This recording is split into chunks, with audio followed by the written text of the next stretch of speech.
Olá, hoje vou ler para você o livro Missa do Galo de Machado de Assis. Seja bem-vindos ao canal Li um Livro. Por favor, se inscreva no canal para que eu leia livros para você. Curta os vídeos. Não esqueça de deixar seu comentário, ele é sempre bem-vindo. Boa leitura. Nunca pude entender a conversação que tive com uma senhora, há muitos anos, contava eu 17, ela 30. Era noite de Natal. Havendo ajustado com um vizinho irmos à missa do galo, preferi não dormir, combinei que eu iria acordá-lo à meia-noite.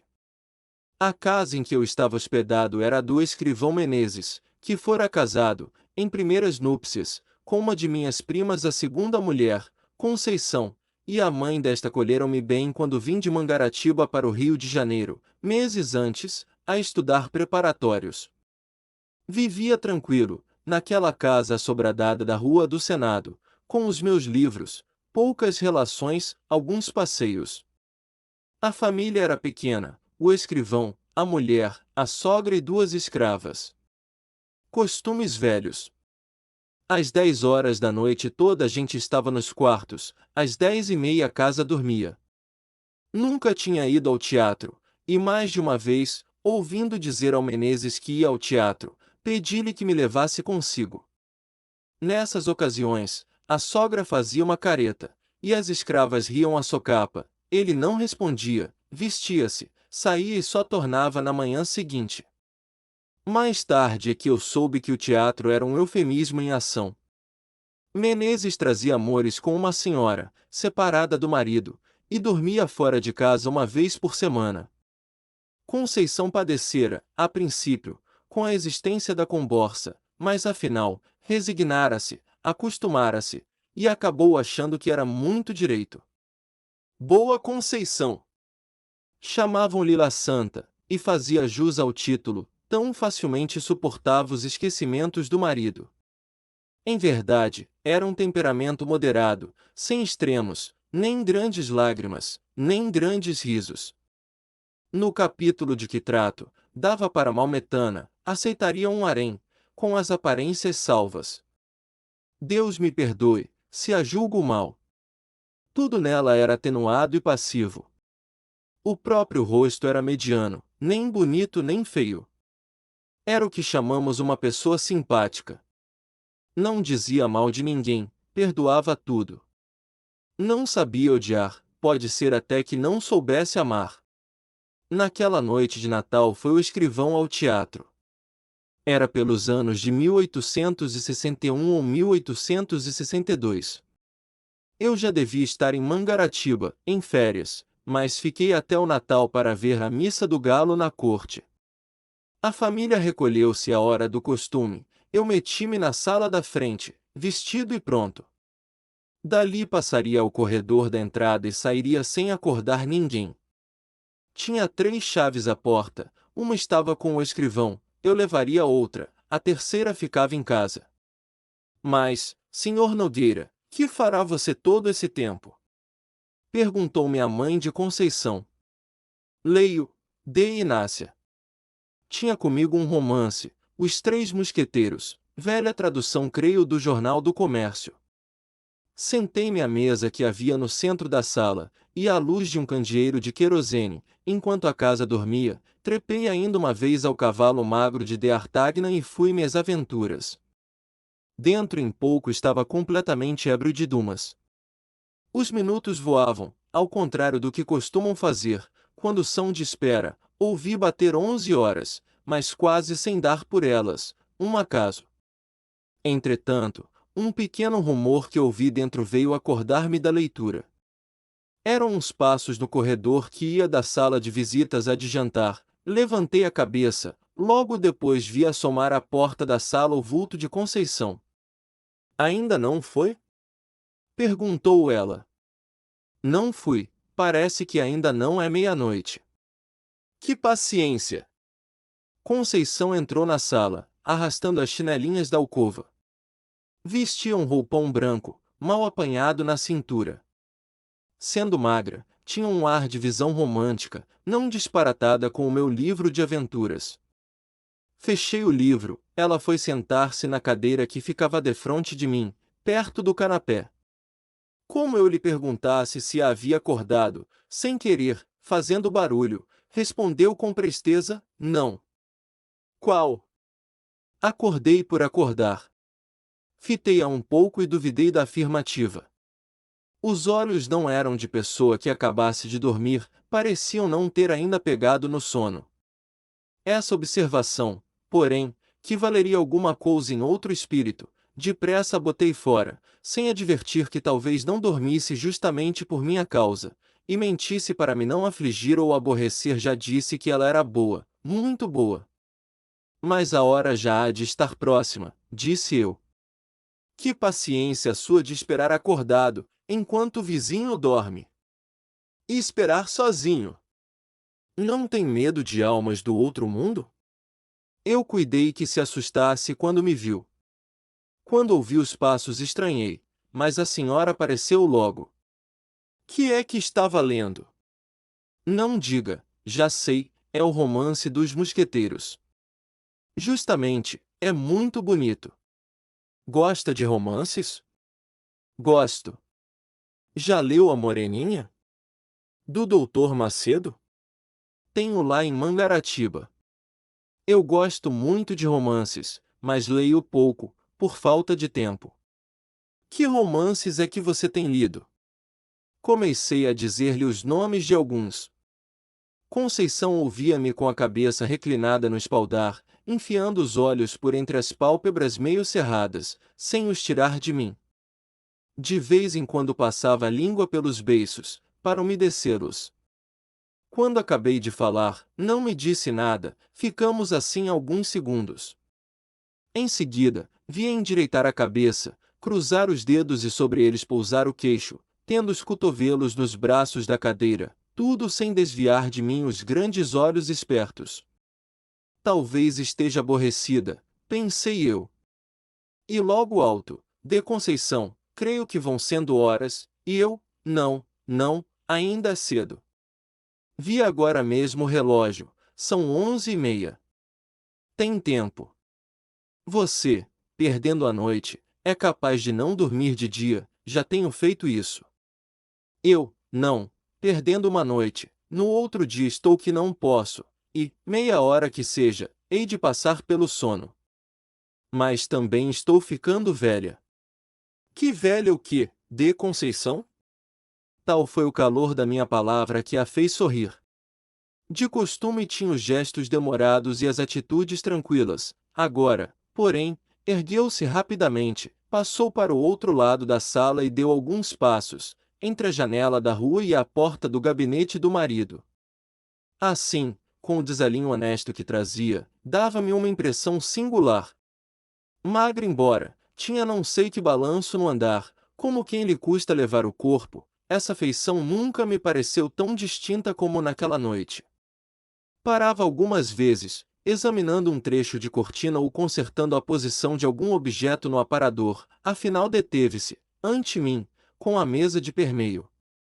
Estreito era o círculo das suas ideias, tornou ao espanto de me ver esperar acordado, eu repeti-lhe o que ela sabia, isto é, que nunca ouvirá a missa do galo na corte, e não queria perdê-la. É a mesma missa da roça, todas as missas se parecem. Acredito, mas aqui há de haver mais luxo e mais gente também. Olhe, a Semana Santa na corte é mais bonita que na roça. S. João não digo, nem Santo Antônio. Pouco a pouco, tinha-se reclinado, fincar os cotovelos no mármore da mesa e meter o rosto entre as mãos espalmadas. Não estando abotoadas as mangas, caíram naturalmente, e eu vi-lhe metade dos braços, muito claros, e menos magros do que se poderiam supor. A vista não era nova para mim, posto também não fosse comum, naquele momento, porém, a impressão que tive foi grande. As veias eram tão azuis, que apesar da pouca claridade, podia contá-las do meu lugar. A presença de Conceição espertara-me ainda mais que o livro. Continuei a dizer o que pensava das festas da roça e da cidade, e de outras coisas que me iam vindo à boca. falava emendando os assuntos, sem saber por quê, variando deles ou tornando aos primeiros, e rindo para fazê-la sorrir e ver-lhe os dentes que luziam de brancos, todos iguaizinhos. Os olhos dela não eram bem negros, mas escuros, o nariz, seco e longo, um tantinho curvo, dava-lhe ao rosto um ar interrogativo. Quando eu alteava um pouco a voz, ela reprimia-me, mais baixo. Mamãe pode acordar ponto e não saía daquela posição, que me enchia de gosto, tão perto ficavam as nossas caras. Realmente, não era preciso falar alto para ser ouvido. Cochichávamos os dois, eu mais que ela, porque falava mais, ela, às vezes, ficava séria, muito séria, com a testa um pouco franzida. Afinal, cansou, trocou de atitude e de lugar. Deu volta à mesa e veio sentar-se do meu lado, no canapé. Voltei-me e pude ver, a furto, o bico das chinelas, mas foi só o tempo que ela gastou em sentar-se. O roupão era comprido e cobriu-as logo. Recordo-me que eram pretas. Conceição disse baixinho: mamãe está longe, mas tem o sono muito leve. Se acordasse agora, coitada, tão cedo não pegava no sono. Eu também sou assim. O quê?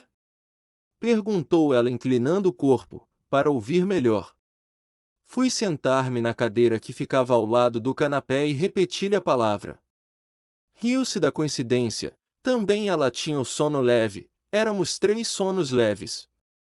Há ocasiões em que sou como mamãe, acordando, custa-me dormir outra vez, rolo na cama, à toa, levanto-me, acendo vela, passeio, torno a deitar-me e nada. Foi o que lhe aconteceu hoje. Não, não, atalhou ela. Não entendi a negativa, ela pode ser que também não a entendesse. Pegou das pontas do cinto e bateu com elas sobre os joelhos, isto é, o joelho direito, porque acabava de cruzar as pernas. Depois referiu uma história de sonhos, e afirmou-me que só tivera um pesadelo, em criança. Quis saber se eu os tinha. A conversa reatou-se assim lentamente, longamente, sem que eu desse pela hora nem pela riniça. Quando eu acabava uma narração ou uma explicação, ela inventava outra pergunta ou outra matéria e eu pegava novamente na palavra. De quando em quando, reprimia-me, mais baixo, mais baixo. Havia também umas pausas. 2 outras vezes, pareceu-me que havia dormir, mas os olhos, cerrados por um instante, abriam-se logo sem sono nem fadiga, como se ela os houvesse fechado para ver renelhor. Uma dessas vezes creio que deu por mim embebido na sua pessoa, e lembra-me que os tornou a fechar, não sei se apressada ou vagarosamente. Há impressões dessa noite, que me aparecem truncadas ou confusas. Contradigo-me, atrapalho-me.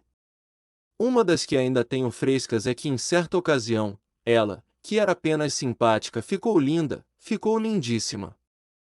Estava de pé, os braços cruzados, eu, em respeito a ela, quis levantar-me, não consentiu, pôs uma das mãos no meu ombro, e obrigou-me a estar sentado.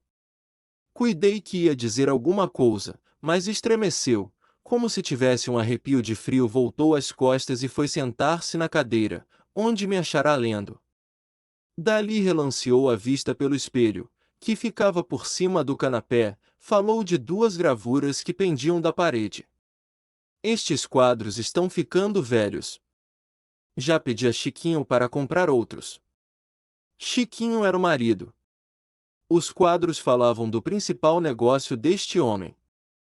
Um representava Cleópatra, não me recordo o assunto do outro, mas eram mulheres.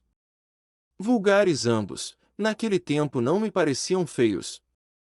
São bonitos, disse eu. Bonitos são, mas estão manchados. E depois, francamente, eu preferia 2 imagens, 2 santas. Estas são mais próprias para a sala de rapaz ou de barbeiro. De barbeiro? A senhora nunca foi à casa de barbeiro. Mas imagino que os fregueses, enquanto esperam, falam de moças e namoros, e naturalmente o dono da casa alegra a vista deles com figuras bonitas. Em casa de família é que não acho próprio. É o que eu penso, mas eu penso muita coisa assim esquisita. Seja o que for, não gosto dos quadros. Eu tenho uma Nossa Senhora da Conceição, minha madrinha, muito bonita, mas é de escultura, não se pode pôr na parede, nem eu quero. Está no meu oratório. A ideia do oratório trouxe-me a da missa, lembrou-me que podia ser tarde e quis dizê-lo. Penso que cheguei a abrir a boca, mas logo a fechei para ouvir o que ela contava, com doçura, com graça, com tal moleza que trazia preguiça à minha alma e fazia esquecer a missa e a igreja. Falava das suas devoções de menina e moça. Em seguida referia umas anedotas de baile, uns casos de passeio, reminiscências de Paquetá, tudo de mistura, quase sem interrupção. Quando cansou do passado, falou do presente, dos negócios da casa, das canseiras de família, que lhe diziam ser muitas, antes de casar, mas não eram nada. Não me contou, mas eu sabia que casara aos 27 anos. Já agora não trocava de lugar, como a princípio, e quase não saíra da mesma atitude. Não tinha os grandes olhos compridos, e entrou a olhar à toa para as paredes. Precisamos mudar o papel da sala, disse daí a pouco, como se falasse consigo. Concordei, para dizer alguma coisa, para sair da espécie de sono magnético, ou o que quer que era que me tolhia a língua e os sentidos. Queria e não queria acabar a conversação, fazia esforço para arredar os olhos dela, e arredava-os por um sentimento de respeito, mas a ideia de parecer que era aborrecimento, quando não era, levava-me os olhos outra vez para Conceição. A conversa ia morrendo. Na rua, o silêncio era completo. Chegamos a ficar por algum tempo, não posso dizer quanto, inteiramente calados. O rumor único e escasso era um roer de camundongo no gabinete, que me acordou daquela espécie de sonolência. Quis falar dele, mas não achei modo. Conceição parecia estar devaneando. Subitamente, ouvi uma pancada na janela, do lado de fora, e uma voz que bradava: Missa do Galo!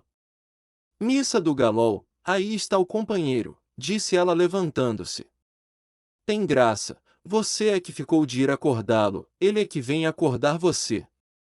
Vá, que hão de ser horas, adeus. Já serão horas? Perguntei. Naturalmente, missa do galo. Repetiram de fora, batendo. Vá, vá, não se faça esperar. A culpa foi minha. Adeus até amanhã. E com o mesmo balanço do corpo, Conceição enfiou pelo corredor dentro, pisando mansinho. Saí à rua e achei o vizinho que esperava. Guiamos dali para a igreja. Durante a missa, a figura de Conceição interpôs-se mais de uma vez, entre mim e o padre, fique isto à conta dos meus 17 anos. Na manhã seguinte, ao almoço falei da missa do galo e da gente que estava na igreja sem excitar a curiosidade de Conceição. Durante o dia, achei-a como sempre, natural, benigna, sem nada que fizesse lembrar a conversação da véspera. Pelo ano bom fui para Mangaratiba. Quando tornei ao Rio de Janeiro em março, o escrivão tinha morrido de apoplexia. Conceição morava no Engenho Novo, mas nem a visitei nem a encontrei. Ouvi mais tarde que casara com o escrevente juramentado do marido. Obrigado por me deixar ler o livro para você. Siga o canal Li um Livro, para que eu continue lendo livros para você. Foi um prazer, até a próxima leitura juntos. Não esqueça de deixar seu comentário, ele é sempre bem-vindo. Até breve.